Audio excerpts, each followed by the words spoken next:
જસદણમાં કોળી ઠાકોર સંમેલન રદ થવાને મામલે હવે આગેવાન મુકેશ રાજપરાએ ગંભીર આક્ષેપ લગાવ્યા। રાજકીય આગેવાનોએ સંમેલન અટકાવ્યું। રાજકીય આગેવાનોએ જે પ્રકારે સંમેલન અટકાવ્યું છે ત્યારે આક્ષેપ કરવામાં આવ્યા છે।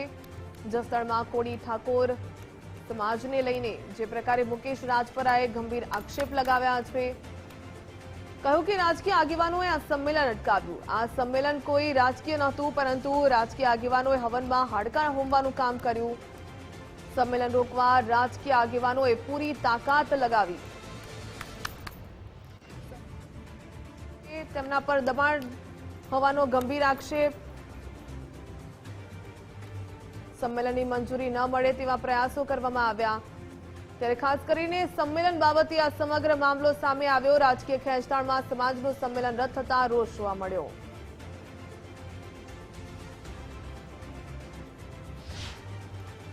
22/3/2026 રોજ હડમતિયા મુકામે જે સંમેલન હતું તે વહીવટી તંત્રની અંદરથી મંજૂરી ન મળવાના કારણે અને રાજકીય રીતે ક્યાંક ને ક્યાંક અટકાવવાના કારણે બંધ રાખેલ છે।